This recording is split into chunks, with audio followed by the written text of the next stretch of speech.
আসসালামু আলাইকুম প্রিয় পাঠক পাঠিকারা, শুরু করছি উপন্যাস বিষাক্তময় আসক্তি সিজন 2 দি ভিলেন, লেখিকা সুমাইয়া আক্তার মিম, পর্ব সংখ্যা 11, ভয়েস বাই আরবি। মাথা নাড়া ইব্রাহিম মরণ যন্ত্রণায় কাতরাতে থাকে। এত বড় ভুল কি করে করলো সে? এখন এই ভয়ঙ্কর মরণ কি করে সহ্য করবে সে? ইরফান খান ভয়ঙ্কর দৈত্য সে, যার চোখের আড়ালে কিছু হওয়া সম্ভব নয়। তাকে কিনা মারার মতো দুঃসাহস করলো সে। সুব্বুর সুব্বুর দৌড়ে এগিয়ে আসলো, কাচের একটা বক্সের দিকে এগিয়ে দিতে ছটফট করতে থাকা শরীরটা ইব্রাহিমের আরো খানিকটা কেঁপে উঠল। সুব্বুর আলতো হাতে বক্সের ঢাকনা সরিয়ে দিতেই সেখান থেকে কালো রঙের চিকন সাপ বেরিয়ে ইরফানের হাতে কুণ্ডলি পাকিয়ে জিভ খুলে হিসিস করছে। ভয়ে শ্বাসকষ্ট উঠে যায় ইব্রাহিমের, শ্বাস নেওয়ার জন্য তড়পাতে থাকে। ইরফান ঠোঁট মেলে হেসে ওঠে। তখন তার ভি-শেপ ভ্রুযুগল কুঁচকে মুখাবয়ব হিংস্রতায় ফুটে ওঠে। সেই মুহূর্তে তাকে ভয়ঙ্কর লাগে, কিন্তু এই মুহূর্তে এই পুরুষের ভিলেন স্টাইলে যে কেউ পাগল হবে। বেশ সময় নিয়ে দেখা গেল কালচে সাপটা স্থির পেঁচিয়ে আছে ইরফানের ঘোলাটে সাদা মণির চোখের দিকে তাকিয়ে। যখন চোখ মেলে বাঁকা হেসে ওঠে, সঙ্গে সঙ্গে কামড়ে ওঠে ইব্রাহিমের ললাটে। আধমরা ইব্রাহিম সঙ্গে সঙ্গে ছটফট করতে করতে মৃত্যুবরণ করে। কাজ সমাপ্ত হতেই ইরফান সাপের মাথায় নিজের আঙুল দ্বারা আদর করে, বাঁকা হেসে লাশের দিকে তাকিয়ে বলে ওঠে, এরা মৃত্যুর ভাষা বোঝে। এরা এই ইরফান খান নামক মৃত্যুর ভাষা বোঝে। গোলামি করে এরা আমার। সুব্বুরের দিকে তাকিয়ে পুনরায় বক্সে বিষাক্ত সাপটি তুলে যত্ন সহকারে লরিতে রেখে দরজা চাপিয়ে দেয় সুব্বুর। ইরফান সটাং হয়ে দাঁড়িয়ে গাড়ির ডিকিতে লাফিয়ে স্ট্যান্ডে বসে, বন্দুকের নলে বুলেট ঠুকতে উঠতে গম্ভীর গলায় আদেশ করে, এইসব প্রাণীগুলো ডেঞ্জার জোনে পাঠাও, আর মালগুলো গোডাউনে। কয়েকজন গার্ড মাথা দুলিয়ে লরিগুলো নিয়ে জঙ্গল থেকে বেরিয়ে যেতেই ইরফান ওভারকোটে হাত গুজে ঘাড় বাঁকিয়ে বলে ওঠে, আন্ডারগ্রাউন্ডে পার্টি অ্যারেঞ্জ করো সুব্বুর। আরো একটা সাম্রাজ্য আমার হাতের চাপে পিষ্ট হয়েছে। সকলকে উৎসাহে মেতে উঠতে বলো। সম্পূর্ণ আন্ডারগ্রাউন্ড উন্মাদনায় মেতে উঠুক। হাসে সুব্বুর, মাথা দুলিয়ে সম্মতি জানিয়ে উৎফুল্ল মেজাজে বলে ওঠে, ইয়েস বস। হঠাৎ ইরফানকে ভ্রুক কুঁচকে দামি হুইস্কির বোতলে চুমুক দিতে দেখে ভাবুক হয়ে নিজেকে সংযত করে সুব্বুর। উত্তেজিত হয়ে বলে ফেলেছে, বস, বাড়ি পৌঁছে দিই। কিন্তু পরক্ষণে ইরফানের সব চরিত্র সম্পর্কে মনে পড়তে নিজের আগ বাড়িয়ে করা ভুলের কারণে প্রাণ যেতে যেতে বাঁচে, এই কথা মাথায় আসতেই বুক ফুলিয়ে শ্বাস নিতে থাকে। তক্ষুনি কানে আসে ভরাট পুরুষালী কণ্ঠস্বর, মেয়ে জাত কিসে পোষ মানে সুব্বুর? থতমত খেয়ে যায় সুব্বুর। বড় বড় চোখে বসের দিকে তাকাতেই ইরফান ঘাড় ঘুরিয়ে চোখ শক্ত চোখে তাকিয়ে থাকে। সঙ্গে সঙ্গে নিজেকে সংযত করে ঠিক করে গুছিয়ে বলতে চায়, মেয়ে নরম হৃদয়ের কেয়ারিং পুরুষে পোষ মানে। আপনার মতো ভয়ঙ্কর হিংস্র মাফিয়া বসের তা কাম্য নয়। এমন হিংস্র পুরুষকে দেখলে মেয়ে জাতি দিনে 400-500 বার জ্ঞান হারাবে। প্রেম তো বিলাসিতা। কিন্তু মুখে বলল, বস, সারপ্রাইজ ভীষণ পছন্দ করে তারা। পছন্দ মাফিক কিছু পেলেই গলে যায়। তখন তাদের আপনি যা বলবেন তাই শুনবে, একদম বাধ্য হয়ে যাবে।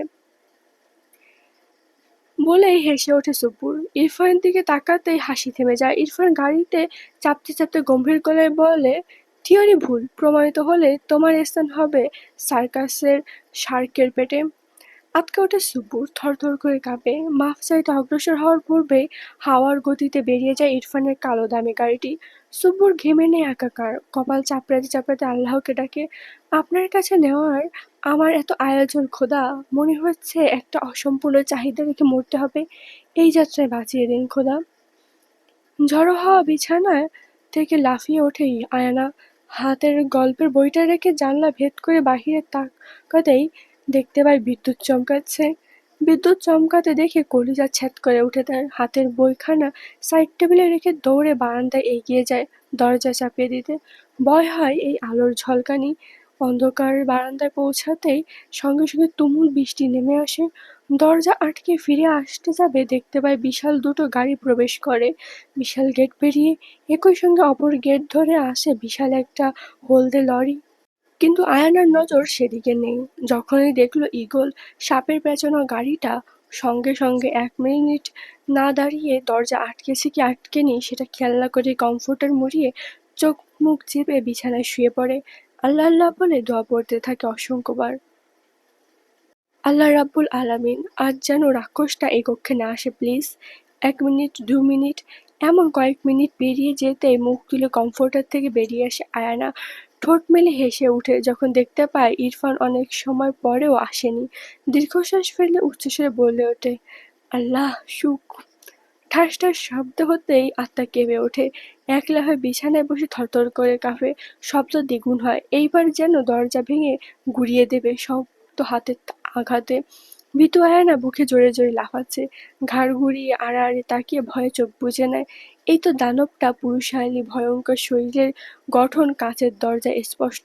পুনরায় রাগী হাতের ধাক্কায় দৌড়ে আসে আয়না। জলদি হাতে দরজা খুলে দিতে ঝড়ের গতিতে ইরফান রুমে প্রবেশ করে। আয়না ছোট শরীরটা জাপটে ধরে উড়িয়ে ফেলে বিছানায়।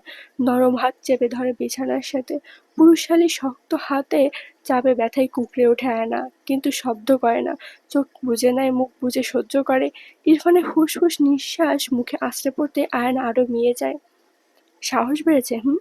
দরজা বন্ধ করে আমার থেকে নিজেকে আড়াল করতে চাইছো, যেখানে তোমার সবকিছু আমার। আয়না ভয়ানক কেঁপে ওঠে, ইনিয়ে বিনিয়ে বলে, ভয় হচ্ছিল তাই। নাটক শিখাও আমাকে। ধরা পড়ে যেতে দেখে হাঁসফাঁস করতে থাকে আয়না। কোনো মতে আমতা করে বলে, আর করবো না, সত্যি। আমি বলতে পারল না। পুরুষালী ঠোঁটের স্পর্শে নুয়ে পড়ে। ইরফান অগোছালো এলোমেলো ব্যবহারে কেঁপে উঠে মেয়েটি। স্বল্প সময়ে থেমে ইরফান সোজা হয়ে আয়নার হাত টেনে সোজা করে মেয়েটাকে। মেয়েটা তখনও কাঁপছে। থুতনি চেপে ইরফান নত মুখে সোজা করে বলে ওঠে, যদি ভেবে থাকো ঘর পরিবর্তনে তোমার থেকে আমি দূরে দূরে থাকবো, একদম ভুল ভাবছো আয়োজান। একটা দরজা আমাকে তোমার কাছ থেকে আটকে রাখতে পারবে না। মাথা নিচু করে নিতে চাইলে ইরফান গাল টিপে নিজের দিকে আরো টেনে আনে। পুরুষালী সুগন্ধি নাকে আসতেই মোহ পড়ে যায় আয়না। শরীর শিরশির করে ওঠে। ইরফান নেশা ভরা দৃষ্টিতে তাকিয়ে মুখ ঝুঁকিয়ে আয়নার উন্মুক্ত ফর্সার ঘাড়ে নাক ঘষে। ডাক নেওয়ার মতো করে শ্বাস টেনে চোখ বুজে নেয়। আয়না কাঁপতে থাকে। শরীর শিরশির করে ওঠে তার দ্বিগুণ আকারে। বিয়ের আগে এমন ওড়না ছাড়া আমার কাছে আসবে না জান। আমি কন্ট্রোল হারাই। কেঁপে ওঠে বুক আয়নার। শক্ত হাতে চেপে ধরে দূরে সরিয়ে আসতে চায় আয়না। এইবার তার ভয়ঙ্কর ভয় করছে। শক্ত হিংস্র পুরুষটা যদি কিছু করে বসে, এমন মনে হতেই ভয়ে মেয়েটা হাই হুতাশ করতে থাকে। ইরফান বিরক্ত হয়ে নরম মাংসে কামড় দিতেই কেঁদে ওঠে আয়না। নিঃশব্দে আওয়াজবিহীন কান্না। শুনতে পায় দাপুটে পুরুষ শক্ত গলায় বলে ওঠে, রোমান্সের টাইমে বিরক্ত করলে এর শাস্তি দ্বিগুণ হবে। অলওয়েজ রোম্যান্সের টাইমে বিরক্ত করো কেন আয়োজান? টেনে টেনে নেশাগ্রস্ত কথাটায় আয়ানা উচ্চস্বরে কেঁদে ওঠে। মানুষটা নেশা পানি খেয়ে তার সাথে উল্টাপাল্টা কিছু করতে চায়। এই চিন্তা মাথায় আসতেই ভয়ে কলিজা কাঁপে। ইরফান রাগে গজগজ করতে থাকে। এই মেয়ে এই মেয়েটার এত কি সমস্যা তার ছোঁয়ায়? কেন মানতে পারছি না তাকে? কি নেই এই মেয়েটাকে দেওয়ার জন্য তার কাছে? কেন পোষ মানতে নারাজ? হিস হিস করতে ইরফান ভয়ঙ্কর চোখে তাকিয়ে আলতো হাতে গাল চেপে ধরে আয়নার, যেন ব্যথা অনুভব না হয়। কাছে টেনে ধমকে ওঠে, আমার ছোঁয়া সহ্য হচ্ছে না, হুম? বলিনি চোখ দিয়ে পানি বের যাতে না হয়? আয়ানা কোনো মতে বলে ওঠে, আপনি আপনি এমন ব্যবহার করবেন না। আমার পছন্দ নয়। এমন হুটহাট ছুঁয়ে দেন কেন? জানেন না অবিবাহিত মেয়েদের এভাবে ছুঁতে নেই, আল্লাহ পাপ দেয়। লাল রঙের গাউনটার গলাটা বিশাল, যার দরুন আয়ানার ফর্সা গলার অনেকাংশই উন্মুক্ত, যা ঘরের নিয়ন আলোয় চকচক করছে। গলা থেকে কিছুটা নিচে নরম তাকে ছোট বিন্দুর মতো চকচক করছে একটা কালো তিল, যার দিকে মন্ত্রমুগ্ধের মতো তাকিয়ে আছে ইরফান। মেয়েটার হাতে গোনা কয়েকটা তিল মাত্র, খুব বেশি নয়। যেমন থুতনিতে একটা, বা ভ্রুতে একটা, গালে একটা, আর দু হাতে ছোট ছোট কয়েকটা, কিন্তু প্রতিটা কি নিখুঁত, চকচকে কালো, যার দরুন দূর থেকেও আকর্ষণ করে। হাঁসফাঁস করছে আয়না, অস্বস্তি আর ভয়ে শরীর কেমন যেন করছে। এমন একটা ভয়ঙ্কর কথার জন্য ইরফান নিশ্চয় তাকে আস্ত রাখবে না। এমনি সময় তার মুখে বুলি ফোটে না, কিন্তু নিজেকে বিপদের সাগরে ভাসিয়ে দিতে সদা এই অসভ্য ঠোঁট তরতর করে বলি বের করে দেয়।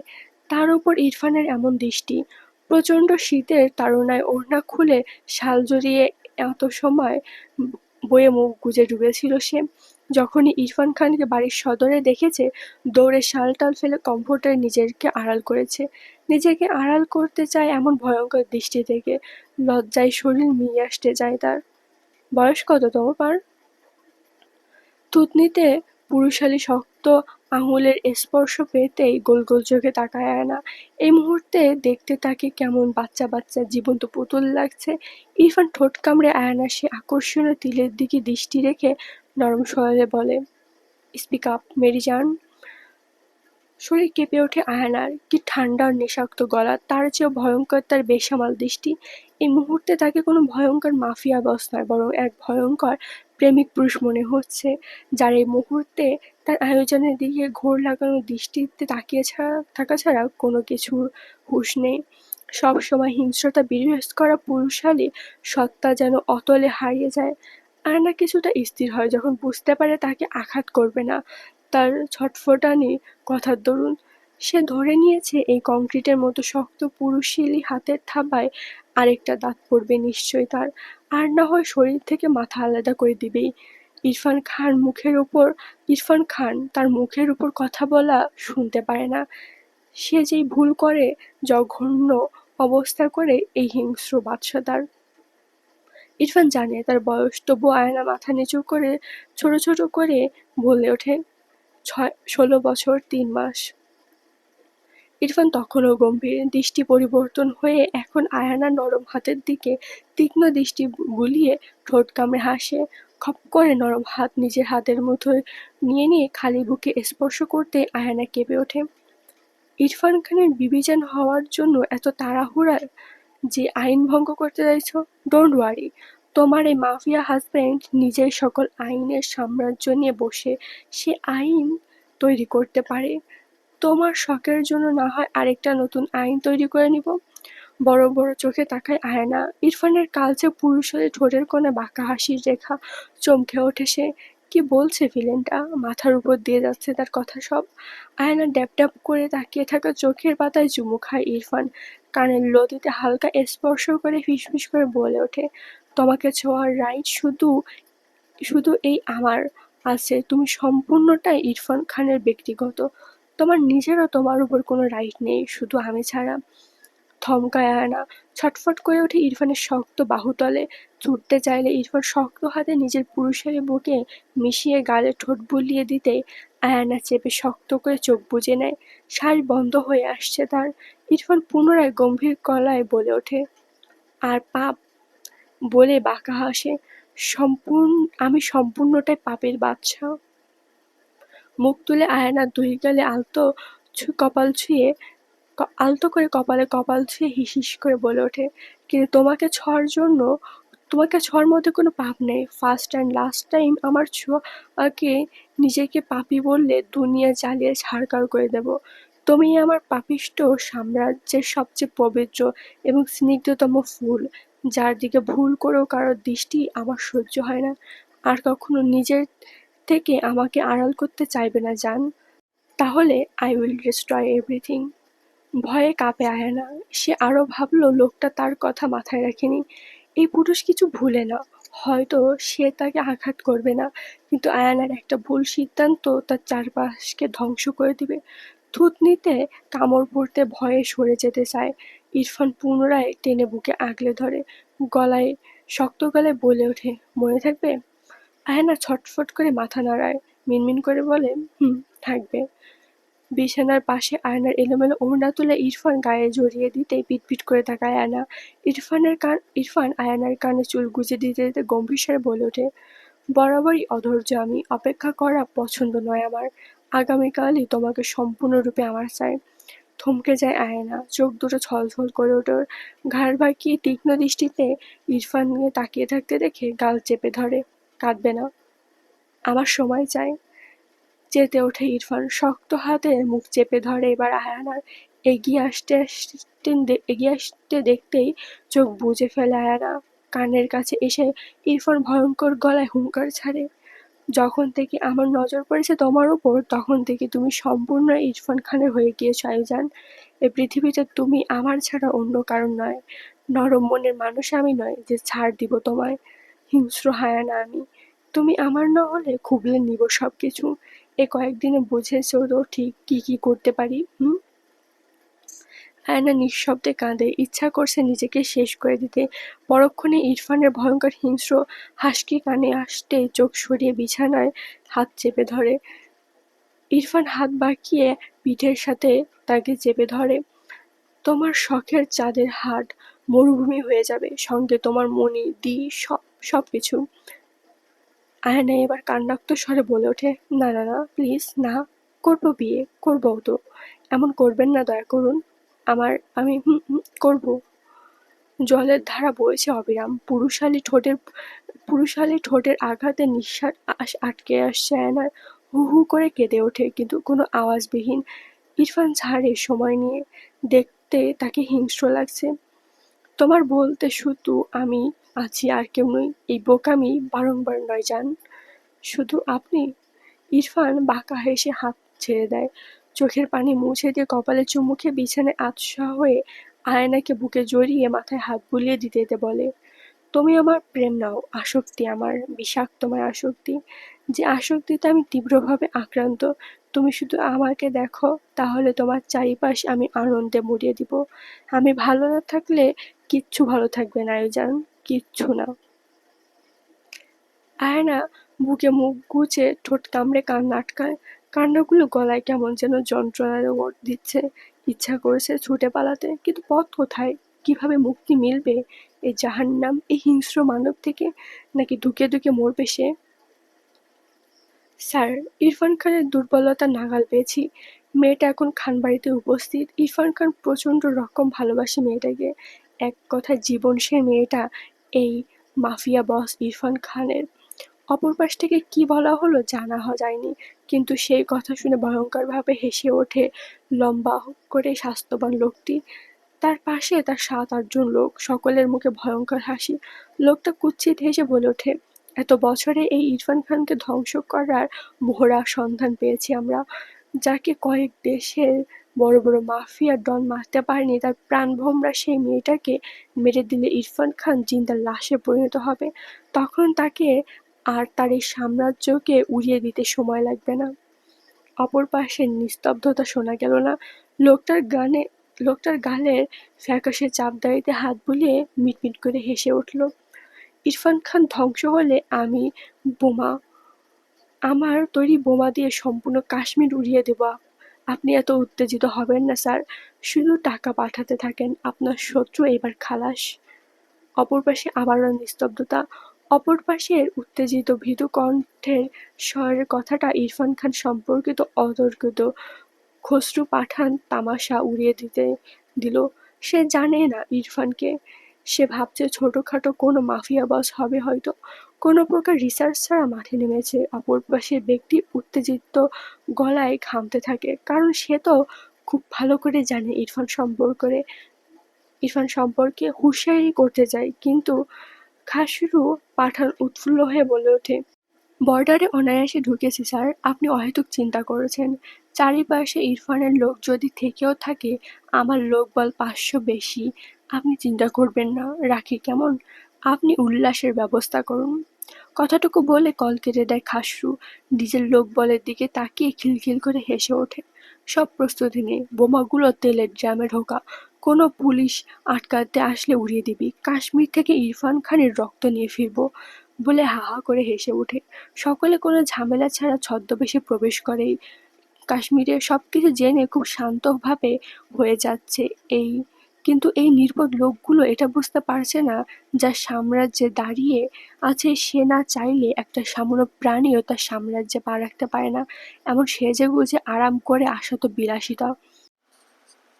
হা করো। গম্ভীর পুরুষালী গলা শুনে মাথা তুলে তাকায় আয়ানা। এত সময় ড্যাব ড্যাব করে চারিপাশে পরক করছিল।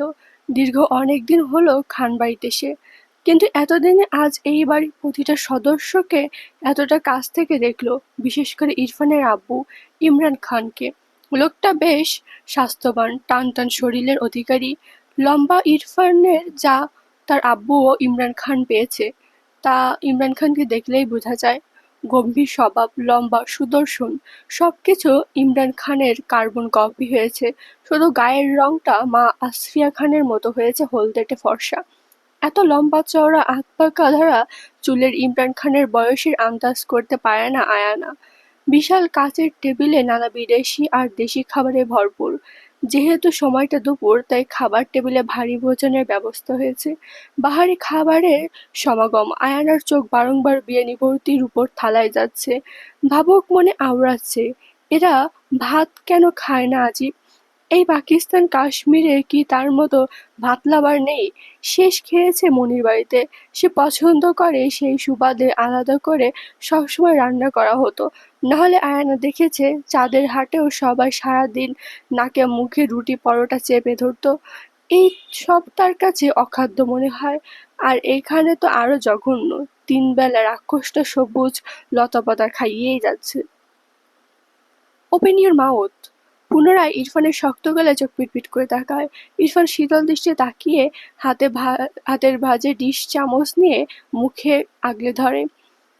আয়নার গা গুলিয়ে ওঠে এমন খাবারে।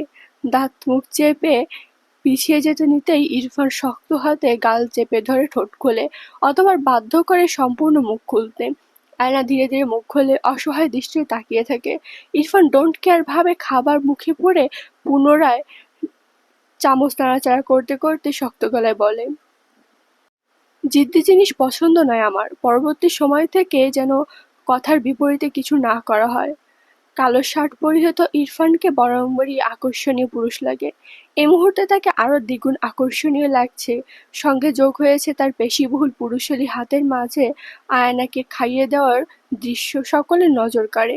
ইমরান খান এক পলক তাকিয়ে নিজের মতো খেয়ে যাচ্ছেন, আর আসফিয়া খান বারে বারে ছেলের কর্মকাণ্ড দেখছেন। ছেলেটা এই মেয়ে বলতে অজ্ঞান। যত্ন এতটা যত্ন ইরফান কাউকে করে না। যত্ন তো দূর বিষয়, তার কাছে নিষ্ঠুরতা ছাড়া অন্য কোনো সত্তা আদৌ আছে মা হিসেবে তারও জানা ছিল না। এত ভালোবাসা, এত যত্ন, আদর ইরফান খানের ধাঁচে নেই। কিন্তু এই মেয়ের সান্নিধ্যে সবকিছু পাল্টে যাচ্ছে। প্রথমে খাবার শেষ হলো ইমরান খানের। ন্যাপকিন দিয়ে ঠোঁট মুছতে মুছতে সে রাজকীয় চেয়ার ছেড়ে উঠে দাঁড়ালো। পা বাড়াতে যাবে শুনতে পেল ইরফানের গম্ভীর গলার স্বর, আপনাকে বলেছিলাম দুপুর গড়াবার আগে কাজী হাজির চাই আব্বু হুজুর। কোথায় সে? থামেন ইমরান খান। সঙ্গে সঙ্গে বাকি সকলের খাওয়াও থেমে যায়। সকলের দৃষ্টি যায় ইরফান আয়ানার উপর। কিন্তু ইরফান সেদিকে মনোযোগ নয়, সম্পূর্ণ মনোযোগ তার আয়ানাকে খাবার খাইয়ে দেওয়ার উপর। একইভাবে খাইয়ে দিয়ে যাচ্ছে, আবার টিস্যু দিয়ে ঠোঁট মুছে যাচ্ছে। আরেকবার ভেবে দেখো, আয়ানার বয়স 18-র আগে আয়ানার বয়স কম। 18-র আগে আইনিভাবে বিয়ে নিষিদ্ধ রয়েছে। ইমরান খানের শান্ত গলা কথাটা ইরফান চোখ তুলে তাকায়। চোয়াল শক্ত হয়ে উঠে দাঁড়ায় তার। কিন্তু মুখের ভঙ্গি শীতল। ঠোঁট কামড়ে বাঁকা এসে বলে ওঠে, আইনের জ্ঞানীবাণী আমাকে শোনাচ্ছেন আব্বু হুজুর? যেখানে আইন নিয়ামতকারী আপনার ছেলে নিজে। কিন্তু হাত দিয়ে থামিয়ে দেয় ইরফান। চোখের ইশারা করতেই খাবার টেবিল থেকে এক হাত দূরে দাঁড়ানো সার্ভেন্টরা ফ্রিজ খুলে মেক করা কাস্টার্ড এনে ইরফানের দিকে এগিয়ে দিতেই সেখান থেকে তুলে আয়ানার সামনে রেখে চোখের ইশারায় খেতে বলে। আয়ানা মাথা নিচু করে ঠোঁট কামড়ে ধরে সেখান থেকে চামচের ছোঁয়া লেগেছিল সব খাচ্ছে, কিন্তু মনোযোগ সেই বাপ ছেলের কথার উপরই। কবে থেকে আমার কথায় কিন্তু এলো আব্বু হুজুর? এবার থেমে যান ইমরান খান। ইসহাকের দিকে তাকে আদেশ করেন, ব্যবস্থা করো ইসহাক। আর আজ সকল মিটিং ক্যান্সেল। জাঁকজমকপূর্ণ করে সাজিয়ে তোলো সম্পূর্ণ বাড়ি। সম্পূর্ণ কাশ্মীরে এলান করো, সন্ধ্যার মধ্যে সকলের উপস্থিতি নিশ্চিত করো, কেউ যেন বাদ না পড়ে। পুনরায় ইরফান গম্ভীর গলায় নাকচ করে, তার কোনো প্রয়োজন নেই। আপনার তো ছোট পরিসরে হলেও সম্পূর্ণ কাশ্মীরবাসীর আনন্দে ফেটে পড়ুক। আমার একমাত্র শেখ ইরফান খানের শাদী বলে কথা। সকলে আনন্দে মেতে উঠুক। পরবর্তী আয়োজন বড়সড় করে না হয় আয়ানার 18 বছর পূর্ণ হলে হবে। ইরফান ভ্রু কুঁচকে কিছু ভেবে বলে, ওকে। দম বন্ধ হয়ে আসে আয়ানার। সে ভেবেছিল লোকটা অন্তত 2 বছর সময় দিবে তাকে। কিন্তু এমন সিদ্ধান্তে হাতের কাচের গ্লাসের পাত্রটা মাটিতে ছুঁড়ে দৌড়ে সিঁড়ির কাছে এসে উপরে উঠে যায়। লাফিয়ে উঠে সাফিয়া সহ আশেপাশের সকলে মাথা নত করে নেয় সার্ভেন্টরা। আয়নার এমন ভয়ঙ্কর কাজে ভয়ে কেঁপে ওঠে সকলেই। ইমরান খান গম্ভীর দৃষ্টিতে তাকিয়ে দেখে মেয়েটার ছুটে যাওয়া। পরক্ষণে ছেলের ভয়ঙ্কর আক্রমণ মুখ মূলক চেহারার দিকে নজর যায়। আসফিয়া খানেরও একই ভাব। মেয়েটার কত বড় কলিজা, যার সামনে কেউ টু শব্দ করে না, তার সামনে এমন একটা কাণ্ড ঘটিয়ে গেল। এই যাত্রায় নির্ঘাত ইরফান মেয়েটাকে আঘাত করবে। ইরফান রাগে দাঁতে দাঁত চেপে হিংস্র দৃষ্টিতে আয়নার ছুটে যাওয়া দেখে। তার এই ভয়ঙ্কর দৃষ্টি দেখে আসফিয়া খান আয়নাকে ধমক দেয়, কত বড় কলিজা! আহা! সজোরে টেবিলে আঘাত করে থামিয়ে দেয় আসফিয়া খানকে ইমরান। ইমরানের ভয়ঙ্কর দৃষ্টি দেখে চুপসে যান। ইরফানের ভয়ঙ্কর দৃষ্টি দেখে চুপসে যান। ইরফান ঠোঁটে আঙুল চেপে ধরে বলে, হুইস! এক কথা আমি বারবার রিপিট করি না আম্মি, আপনি ভুলে গিয়েছেন তাকে আমি ব্যতীত কেউ উচ্চ আওয়াজে কথা শোনাবেন না, এমনকি আপনিও না। আসফিয়া খান আমতা আমতা করে বলে, তুমি তো পছন্দ করো না এমন বেয়াদবি। তার উপর সবকিছু মঞ্জুর আম্মি। আর ইরফান খান শের হলে তার বউজান শেরনি, তার তেজ থাকবে না সেটা বড্ড বেমানান না আম্মি? আসফিয়া খান মাথা নাড়ায়। ইরফান দ্বিতীয় তলায় চোখ বুলিয়ে ঠোঁট বাঁকা হাসি রেখা ফুটিয়ে বলে, আপনার ছেলে পাগল তার প্রতি। একদম তাকে একদম তাকে আওয়াজ তুলে কথা বলতে আসবেন না। তার যা মর্জি সে তাই করবে। প্রয়োজন হলে সম্পূর্ণ খান বাড়ি ভেঙে গুঁড়িয়ে দিবে। তার স্বামীর হাত বিশাল, চোখের পলকে কয়েকটা সাম্রাজ্য অনায়াসে তৈরি করে নিবে। দরকার পড়লে সব ব্যবস্থা করে নিব। এখন ছোট একটু একটু করবে, ভবিষ্যতে আরো কয়েক গুণ বেশি ছাপিয়ে যাবে। এখন থেকে মানিয়ে নিন। তার পাপও আমার কাছে ফুল। আপনি ভুল করেও তাকে উচ্চস্বরে চিৎকার চেঁচামেচি করে কথা বলবেন না, তাহলে আমি ঠিক থাকবো না আম্মি। আসফিয়া খান খাবারে মনোযোগী হন। ছেলের কথার উপরে কথা বলার সাধ্যই তার নেই। ছেলে যা করে ভেবেচিন্তে করে, 100% নিশ্চিত থাকেন তিনি। তার জীবনে ছেলের ভালো থাকা সবার উপরে। এই ছেলের জন্য তিনি হিংস্র হতে পারেন, আবার এই ছেলের জন্য আদর্শ শাশুড়িও হতে পারেন। ইরফান খাবার শেষ করে চেয়ার ছেড়ে উঠে চুলের ভাঁজে হাত চালাতে চালাতে সিঁড়ির দিকে যায়। পরক্ষণে থেমে পুরুষের কাঁধ বাঁকিয়ে আদেশের সুরে বলে, সবকিছুর ব্যবস্থা চাই সন্ধ্যার আগে, কোনো কিছু যেন কমতি না থাকে। ততক্ষণে আসফিয়া খানের খাওয়া শেষ।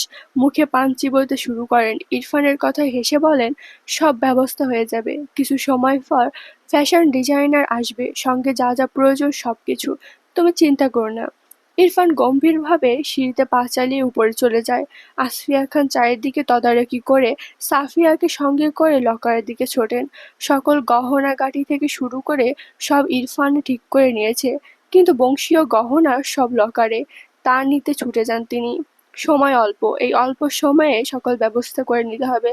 ছেলের বিয়ে হোক সেটা ঘরোয়া বা বড় করে, নিখুঁত হওয়া চাই। কোনো খুঁত তিনি রাখবেন না। এত সময়ে গ্রামে এলান হয়ে গিয়েছে বিয়ের বিষয়। আসরের আজানের পরই ভরে উঠবে সম্পূর্ণ খানবাড়ি। হাঁটুতে মুখ গুজে কেঁদে যাচ্ছে আয়ানা। জীবন নিয়ে গভীর হিসাব মিলাচ্ছে সে। জীবন তাকে তার বলতে কিছুই দেয়নি। ছোটবেলা থেকে কত কত স্বপ্ন ছিল, সবকিছু চোখের সামনে ধ্বংস হয়ে যেতে দেখেছে। তার কপাল এতটাই জঘন্য, না হলে পারত। তার সবচেয়ে আপন মানুষ, তার প্রিয় তার আব্বু আম্মু, মৃত্যুর পর তার সাজানো গোছানো সকল স্বপ্ন ধ্বংস হতে দেখেছে সে। ধীরে ধীরে কষ্টের পরিমাণ তীব্র হতে হতে জীবনটা জাহান্নামে পরিণত হয়েছে। এই 16 বছরের জীবনে কত ভয়ঙ্কর মুহূর্তের শিকার হয়েছে। অত্যাচার, নিপীড়ন থেকে পালিয়ে যখন এই কাশ্মীর তার মনির কাছে ছুটে এসেছে, তখন মনে হয়েছে না, এইবার সে জীবনের কালো অধ্যায় পাড়ি দিয়ে সুখের সম্মুখীন আসবে। কিন্তু ভাগ্য এই জায়গাতেও তাকে আঘাত করেছে। অভিশাপ আমি। আমার ছোঁয়া শুধু ধ্বংস আর ধ্বংস। মুখ চেপে হু হু করে কেঁদে ওঠে। মাথায় তীব্র যন্ত্রণা হচ্ছে। এই অল্প বয়সে এত এত চিন্তার পাহাড় তাকে দিশেহারা করে তুলেছে। সে তো ভালো থাকতে চায়, কিন্তু নিয়তি বারংবার কেন তাকে কষ্ট দেয়? এই কোন বিপদে পড়ল সে? এক বিপদ থেকে ছুটে এসে জীবনের সবচেয়ে ভয়ঙ্কর বিপদে আটকে গিয়েছে। চারিদিক থেকে ঘিরে রেখেছে তাকে এই বিপদ, যেখানে নিজের বলতে কিচ্ছু নেই, কিচ্ছু নাই। এমনকি মরণ প্রেমও এমন মরণ প্রেম তো সে চায়নি। কেন হলো তার সাথে এমন? হঠাৎ হাতে টান অনুভব হতে চমকে তাকায়। ঠিকভাবে তাকাতে পারল কিনা তার আগেই পুরুষালী শক্ত হাতের টানে মুখ থুবড়ে পড়ে শক্ত টান বুকে। ভীতু হয় আয়ানা। জোরে জোরে শ্বাস টেনে নিতেই নাকে আসে পুরুষালী পারফিউমের তীব্র সুঘ্রাণ। কেঁপে ওঠে বুক। নিচে করে এসে কর্মের কথা মনে আসতেই কেঁপে ওঠে। ইরফান হাত টেনে সোজা করে রক্তিম চোখে তাকিয়ে পেছন থেকে তার ঘাড় সহ চুল এক হাতে শক্ত করে চেপে মুখ বরাবর নিয়ে আসে। তার মুখ শক্ত কণ্ঠে বলে ওঠে, আমার সাথে তেজ দেখাচ্ছে সুন্দরী? মাথা নিচু করে ফুঁফিয়ে ওঠে আয়ানা, অনুরোধ করে বলে, আমি প্রস্তুত নই বিয়ের জন্য। ইরফানের চোখ হিংস্র, শক্ত কণ্ঠে তেড়ে জবাব দেয়, তো? সাহস নিয়ে মিনমিন করে বলে, আর কিছুদিন। নো। আয়ানা ঠোঁট চেপে কেঁপে কেঁপে কাঁদছে। ইরফানের চল শক্ত হয়ে আসে, গাল চেপে হিসহিস করে ওঠে, কি সমস্যা বিয়ে করতে? একদম আমার ধৈর্যের পরীক্ষা নিবে না, তাহলে যা হবে তোমার সঙ্গে সহ্য ক্ষমতার বাহিরে। আজকের পর্ব এই পর্যন্তই। কেমন হয়েছে অবশ্যই জানাবেন। পরবর্তী পর্ব আসবে খুব দ্রুত।